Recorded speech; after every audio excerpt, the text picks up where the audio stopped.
and welcome to the Evo India YouTube channel, and it's time for the news of the week. Kicking things off is the unveil of the all-new Volvo EM90. Now, as strange as it may seem, Volvo has never made an MPV before. Now, looking at the brand and all of its core values, you'd assume that an MPV is something they would have made earlier, but actually no, this is the first ever MPV that they have made. It's called the EM90 and it's an all-electric MPV.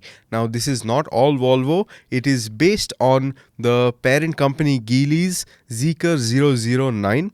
And here's what you need to know about this EM90. Starting with the powertrain, you get a massive 116 kilowatt hour battery pack that can be charged from 10 to 80% in under 30 minutes. The exact specifications of the charger and the fast charger you'll need for this haven't been disclosed yet.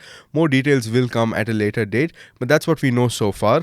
And that battery sends power to an e-motor that produces 268 bhp of power, and that can propel this MPV to 100 kilometers per hour in 8.3 seconds. That's quite fast considering the kind of car this is aimed to be. Now, apart from that, this has a claimed range of 738 kilometers. This is under the CLTC, that is the China Light Duty Vehicle Test Cycle. I say CLTC because this car is exclusive to China for the time being. Whether or not this will be launched in other countries is yet to be seen. But that's what the claimed range figures are. Essentially, what this is a premium 6-seater layout for an MPV, and the second row of seats is actually lounge seats, and they also come with zero gravity cushions. That's pretty interesting.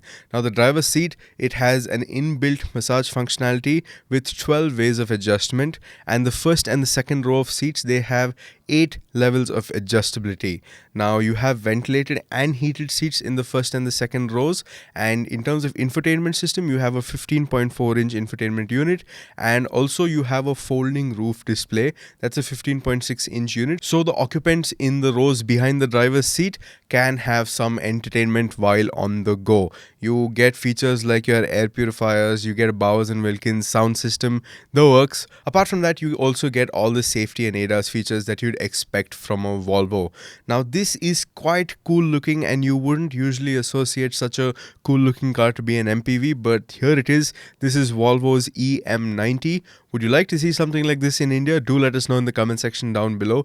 And do you think this can take the fight to the Toyota Innova? Now, speaking of Toyotas, there's the new 9th generation 2025 Camry that has been unveiled for international markets. And the big news there is that the V6 engine that used to be available internationally has now been dropped, and the only powertrain options that you can get in this Camry are now all hybrid. You get an all-wheel drive option as well, and that all-wheel drive option essentially is the same setup with an additional motor that is mounted on the rear axle. Now, let's talk outputs. Now, the V6 is gone, like I said. So you have a 2.5 liter 4-cylinder engine, and this is mated to an electric motor, so that is a hybrid powertrain system, and you have two motors mounted on the front axle, and they make 223 bhp of combined power. Like I said, you can also get the Camry with an all-wheel drive system, and that gets an additional motor that is mounted on the rear axle, and that bumps the total power output up to 230 bhp. Now, this 2025 Camry, it continues with the same trusted TNGA-K platform. However, the suspension has been retuned to introduce better handling dynamics into the mix. Now, the Camrys, they've always had a very tame, very muted design, something that won't really offend anyone in that sense. But this new Camry, I feel it's a stark departure from what we have seen from the previous Camrys. It's not offensive, but at the same time, it's a lot more striking, a lot more edgier than it has ever been. And I honestly quite like the way this looks. What do you think of the new design of the Camry? Do let us know in the comment section down below. So now the exteriors, they include a larger and a lower front grille, a redesigned LED headlights and taillights. So the entire thing has been reprofiled and redesigned.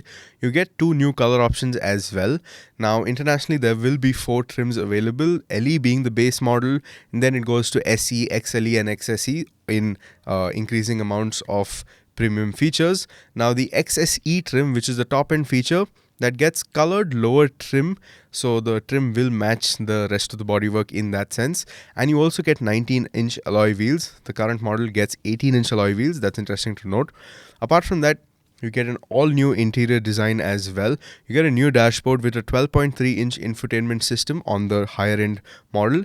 The lower end models will get an 8-inch unit instead, and the digital instrument cluster itself is a 12.3-inch unit as well, which will be a 7-inch unit on the lower models. Apart from that, you also get a 10-inch heads-up display and wireless charging, all as standard. Now, this is really exciting. Whether or not it comes to India is something that we will have to wait and watch out for. So, what do you think of this new Toyota Camry? Do let us know in the comment section down below. Next up, Lotus has made its entry into the Indian markets. Now, after this has been a long time coming, and the first entries that we have from Lotus is the Eletre. Now, this is an electric SUV.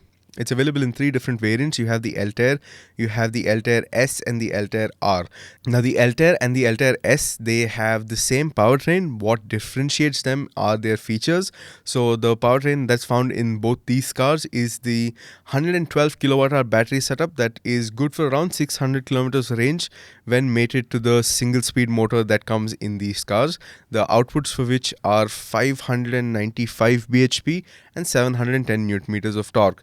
Now, that enables performance figures like a 0 to 100 kmph time in 4.5 seconds and a top speed of 258 kilometers per hour. Now, coming to the Eletre R, it gets the same 112 kilowatt hour battery, but the range has gone down to 490 kilometers. That's because it's running a more powerful motor, one that makes 893 bhp and 985 newton meters of torque.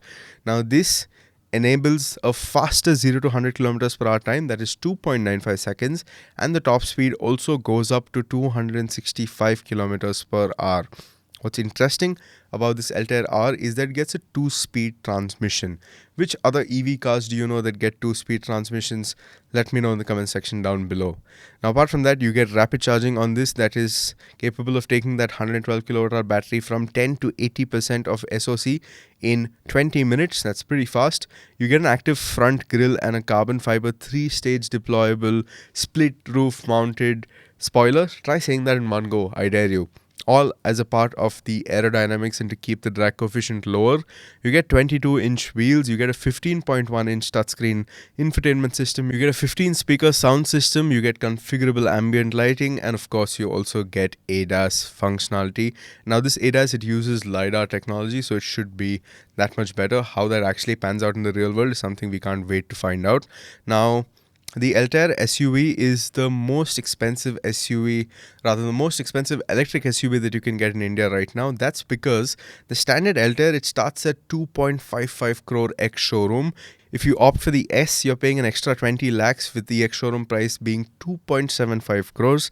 And if you opt for the Eletre R, that is 2.99 crore ex-showroom. What do you think of this new electric SUV from Lotus, and what do you think of its pricing? I'm very keen to know, so do let me know in the comment section down below. Now let's come to a bit of bike news. California Superbike School has announced its dates for 2024. Now, if you don't know what California Superbike School is, let me tell you. This is one of the most prominent, most well-renowned riding schools in the world. Started by Keith Code, the writer of the book series A Twist of the Wrist. Now, essentially, this California Superbike School is something that handpicks instructors from around the world. They travel the world and they hold sessions to make you a better rider. Now, they have 4 levels as of right now to choose from. The breakup is level 1, 2 and 3. So that is a combined course you do over 3 days. And then once you graduate that, when you know you have gotten all the learnings from level 1, 2 and 3, you can opt for level 4, which is a separate 3-day course. As of right now, they have 2 slots available. One from January 26th to 28th and the other from February 2nd to February 4th. So that's 3 days of intensive track action with personalized training, teaching you a lot of things that you need to know to become not just a better and a faster rider on the track, but a significantly better and safer rider on the road. For level 1, 2 and 3 training, you're expected to pay 75,000, which is a great deal in my opinion. And for level 4, which is a 3-day personalized session, which targets all the aspects of riding that you want to learn, that will cost you rupees 1.3 lakh. So my suggestion is, if you want to become a better rider, do not wait. The slots will fill up soon. Contact them and get your slot right now. The next piece of news is Kawasaki has launched the 2024 KX85 and KLX 300R in India, priced at rupees 4.2 lakh ex showroom and 5.6 lakh ex showroom respectively. Now these both will come as CBUs. The KX65 is a two-stroke dirt bike, so of course it's not road legal. You need a proper dirt track to ride this on. In terms of the chassis setup, you have a tubular semi-double cradle frame.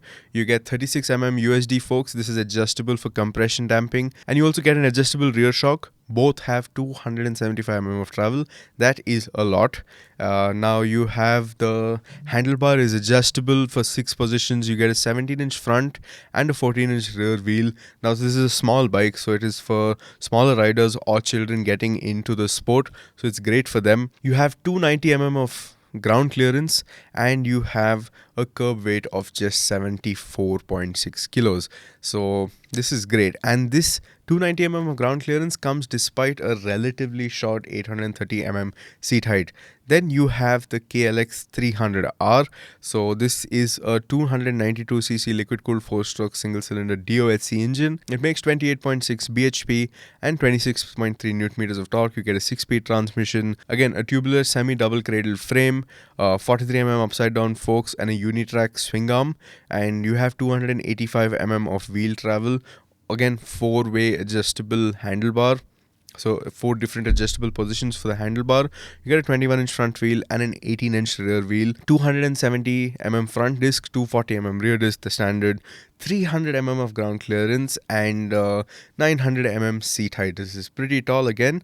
Again, a curb weight of 128 kilos. So this will be a lot of fun to wrestle around off-road. And those are the prices: 4.2 lakhs ex showroom for the KX85 and 5.6 lakh ex showroom for the KLX 300R. Which of the two would you pick? Do let us know in the comment section down below.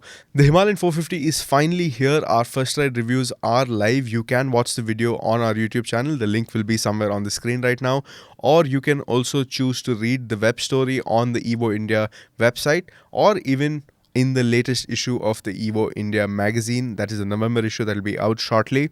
Apart from that, bookings are open. Rupees 10,000 is what you have to pay to reserve one for yourself. The prices aren't out yet. The prices will be announced at the Motoverse festival that's going to be happening in the last week of December. So we will get you the final prices as soon as we know them.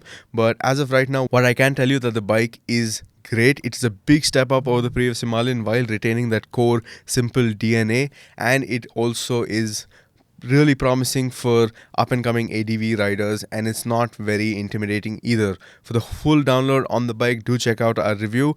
Now, the prices, they will be announced at the Motoverse festival that kicks off on 24th of December, but you can get the full download of what this bike is like on our reviews, like I said. But one thing I will tell you is that it is a big step up over the outgoing Himalayan while retaining that simple and easygoing nature that we all loved the previous Himalayan for.